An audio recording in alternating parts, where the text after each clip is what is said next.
नमस्कार दोस्तों, आप देख रहे हैं बोले भारत। अनुराग अड्डा में आपका बहुत बहुत स्वागत है। चर्चा आज बिहार की।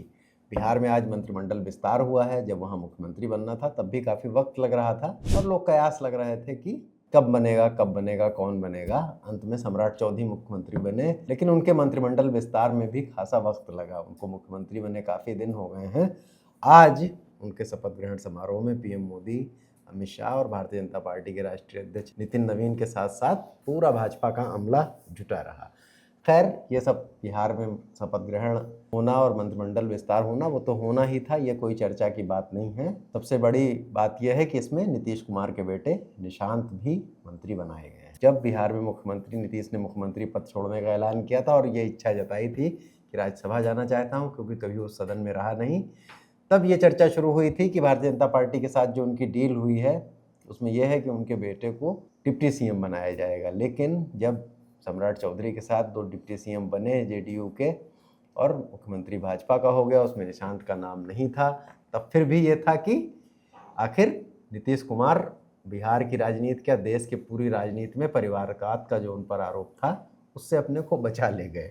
लेकिन आज मंत्रिमंडल विस्तार में निशांत का नाम आने के बाद से अब शायद ये भी जोड़ा जाने लगे कि हालांकि नीतीश कुमार का मंत्रिमंडल नहीं है, उनका चयन नहीं है, मुख्यमंत्री का विशेषाधिकार होता है मंत्री बनाने का। सम्राट चौधरी ने निशांत को चुना है, उनको मंत्री बनाया है।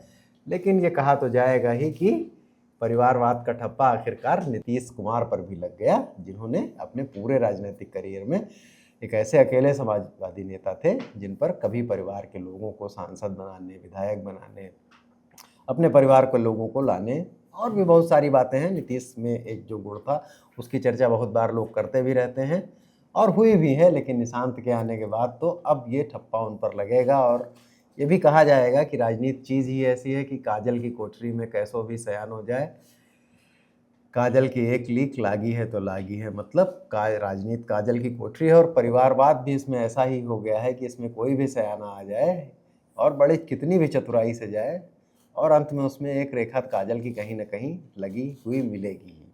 निशांत मंत्री बन गए हैं, कयास तो उनके डिप्टी सीएम बनने के थे और बार बार जेडीयू संगठन में वो भी बहुत हाल में ही ज्वाइन हुए थे। लल्लन सिंह ने और तमाम सारे जेडीयू के वरिष्ठ नेताओं ने ज्वाइन कराया था।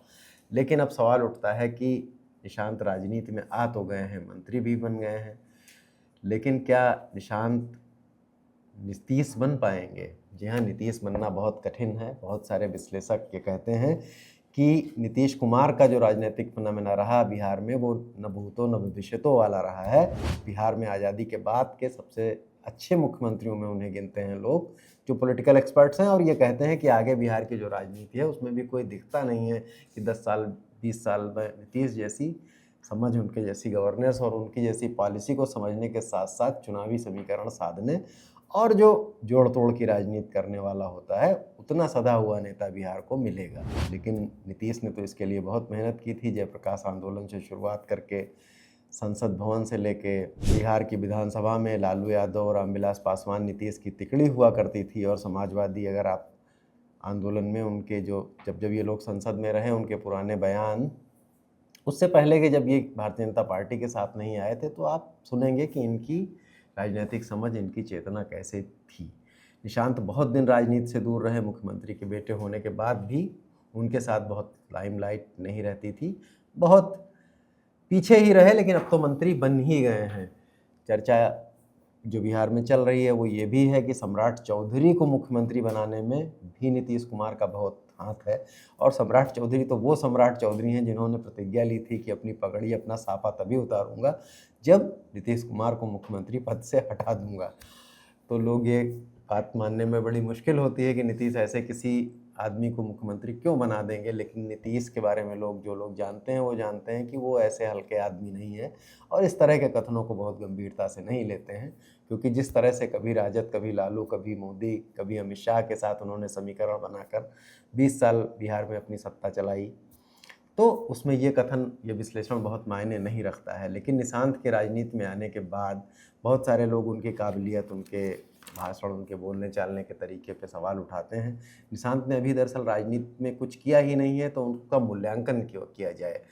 कुछ समीकरण की जो चर्चा होती है वो यही होती है कि नीतीश ने क्या सम्राट चौधरी की गोटी इसलिए ही फिट की है कि कुर्मी कोयरी का स्वाहा समीकरण में अगर आगे कुछ बनता है तो निशांत में वो योग्यता होती है तो वो उसे संभाल ले जाएं। और जनता दल यूनाइटेड का जो एक लोअर ओबीसी इसका समीकरण बनाया है उन्होंने, वो थोड़ा बहुत निशांत ले जाएं। लेकिन सम्राट चौधरी तो भारतीय जनता पार्टी के नेता हैं और भारतीय जनता पार्टी जिस तरह से आक्रामक राजनीति करती है और जिस तरह से यात्रियों को समेटती है तो उसमें ये कितना सफल होगा ये कहा जाएगा। निशांत अब मंत्री बनेंगे, वो आएंगे, उनका कामकाज देखा जाएगा, उनकी सार्वजनिक उपस्थिति बढ़ेगी, तब वो ज़रूर उसके मूल्यांकन शुरू होंगे कि उनमें कितनी क्षमता है, किस तरह का राजनीतिक कलेवर है, क्या उनकी सोच समझ है। अभी तक तो ये जो कुछ है वो सोशल मीडिया के प्रोपेगेंडा तक ही था। कुछ लोग उनको कहते थे कि नहीं ये तो नहीं है और राजनीति को उतना नहीं समझते हैं, उसके बाद ये तय होगा। लेकिन फिर भी जिस तरह से निशांत की राजनीतिक यात्रा शुरू हुई है, भले ही नीतीश कुमार ने उनको अपने करियर के दौरान बढ़ावा नहीं दिया हो, लेकिन जब उन्होंने छोड़ा अपना बिहार का मुख्यमंत्री पद तो ज़रूर कुछ न कुछ ज़मीन निशांत के लिए तैयार ही की।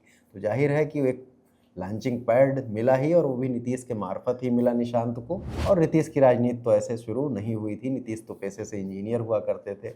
अपनी नौकरी छोड़कर अपने राजनीतिक परिवार में उन्होंने राजनीति का रास्ता चुना था।